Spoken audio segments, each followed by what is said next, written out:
Si vous êtes en couple avec une personne qui n'a pas peur de vous perdre, qui n'a pas, qui n'a pas peur de vous voir partir, partez dès maintenant.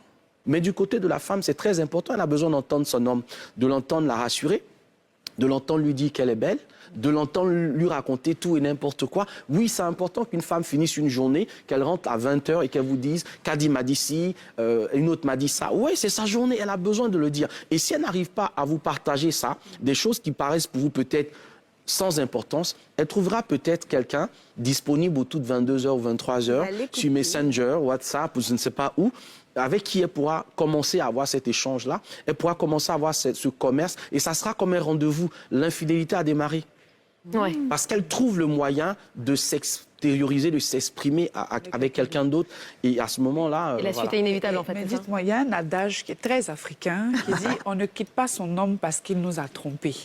Mais comment faire pour réussir à pardonner une infidélité? Est-ce que déjà même vous êtes d'accord avec ce dicton? Et si vous étiez d'accord, ou pas d'ailleurs, quels seraient les... Comment on fait pour pardonner réellement? Parce qu'on peut pardonner, on se dit dans la bouche on pardonne, mais le fait d'avoir cette rancœur-là peut créer même peut avoir des conséquences sur le couple à la fin et créer même une séparation. Le problème avec ce que vous me dites là, c'est qu'on considère qu'une femme est partie que quand elle est sortie de la maison. Mais en fait, le véritable départ, c'est pas quand la femme est partie de la maison. Le véritable départ, c'est quand elle a cessé de faire de vous son centre d'intérêt.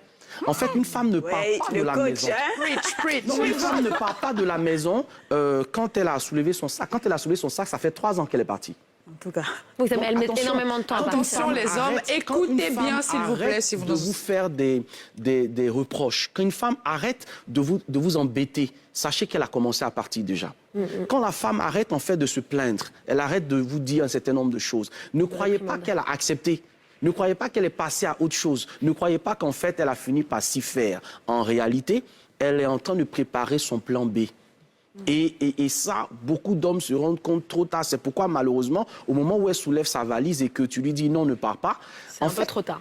En fait, les arguments ne fonctionnent plus. Là, tu constates, mais tu es dans le constat, en fait, cher ami. Il y a 3 ans que tu aurais dû te rendre compte de ça. Donc, pour revenir justement à la question que vous me posez, on ne quitte pas un homme parce qu'il nous trompe, mais on ne le quitte pas comment? Parce qu'il faut à un moment donné aussi pousser les hommes à la maturité. Je suis un homme et j'en parle. Il y a beaucoup d'hommes qui sont encore des gamins, malheureusement, qui n'ont pas fini de grandir. Il ne faut pas juger la maturité d'un homme par son poste dans la société. Il ne faut pas juger la maturité d'un homme par les cheveux grisonnants ou par la barbe grisonnante comme celle que j'ai. Non, il ne faut pas juger un homme par son âge, parce que l'âge ne fait pas la maturité. Vous pouvez avoir un homme de 60 ans qui a des instincts de gamin, qui n'a pas encore fini de jouer dans les boîtes, qui n'a pas encore fini de fouiller toutes les jupes qu'il trouve dans la rue.